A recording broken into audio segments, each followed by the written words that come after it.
నమస్కారం.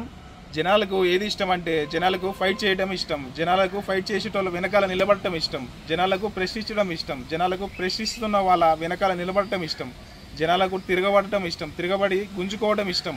ప్రశ్నించడం ఇష్టం. వాళ్ళ గొంతుకై వినిపిస్తున్నటువంటి వాళ్ళ వెనకాల నిలబడటం ఇష్టం. మీరు ఎక్కడైనా చూడండి, చరిత్రలో చూడండి, గెలిచినోడు వెనకాల జనం చాలా రోజులు ఉండరు. అసలు ఎక్కువ గెలిచిన వారికంటే ఓడిపోయిన వంటి వాళ్ళ వెనకాలే ఉంటారు. ఎందుకంటే గెలిచినోడు గద్దెక్కినాక జనాల్ని మర్చిపోతాడు. అధికారం కూర్చున్న తర్వాత కొంత జనాల్ని మర్చిపోయి ఆకాశంలో వేరిస్తూ ఉంటాడు. మనం పచ్చేసాం, మనం గెలిచేసామని చెప్పి వేరిస్తూ ఉంటాడు. అప్పుడు ఆకాశంలో వేరిస్తున్న అటువంటి ఆయనని ఇప్పుడు అధికారంలో ఉన్న ఆయన నేలకు దింపాల్సిందే. ఇప్పుడు ఓడిపోయినటువంటి వ్యక్తి వెనకాల ఉన్నటువంటి పబ్లిక్కే వాళ్ళని కింద దించుతాడు. అందుకే జనాలు ప్రశ్నించడం ఇష్టం. జనాలకు కొట్లాడడం ఇష్టం. ఆ కొట్లాట చేసేటప్పుడు వాళ్ళు ఆ ప్రశ్నిస్తున్న వాళ్ళ వాయిస్ వినిపిస్తున్న వాళ్ళ వెనకాల నిలబడటం ఇష్టం. ఇప్పటికైనా చూడండి, ప్రశ్నించడానికి ఉన్న మద్దతు, ఫైట్ చేసేటోళ్ళు ఉన్నటువంటి మద్దతు అధికార పక్షం వాడికి ఉండదు. ఇది వాస్తవం.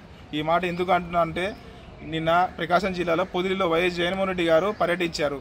దేనికోసం ఆ పర్యటన అంటే, అక్కడ ఉన్నటువంటి పొగాకు రైతులు సమస్యలను వీళ్ళందరికీ స్వయంగా కలిసి తెలుసుకోవడం కోసం, వాళ్ళతో ముఖాముఖి కావడం కోసం ఆయన పొదిలికి వెళ్ళారు. అది చిన్న కార్యక్రమం, బేసిక్గా పెద్ద బహిరంగ సభ ఏం కాదు.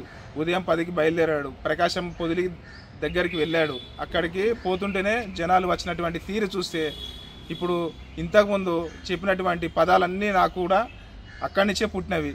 జనాలు ఎందుకు అంత తండోపతండాలుగా కదిలి వచ్చారు, ఒక విజువల్ చూసారా ఇప్పుడు. సో ఇదే ఈ పరిస్థితి.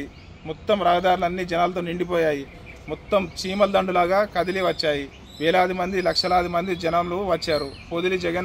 పొదిలి ప్రోగ్రాంకి జగన్ అన్నకి చూడడానికి వచ్చారా? జగన్ అన్న చెప్తే వినడానికి వచ్చారా? ఒక అధికారం కోల్పోయిన వ్యక్తిని చూడటానికి ఇంతమంది జనం ఎందుకు వచ్చారు? దేనికోసం వచ్చారు?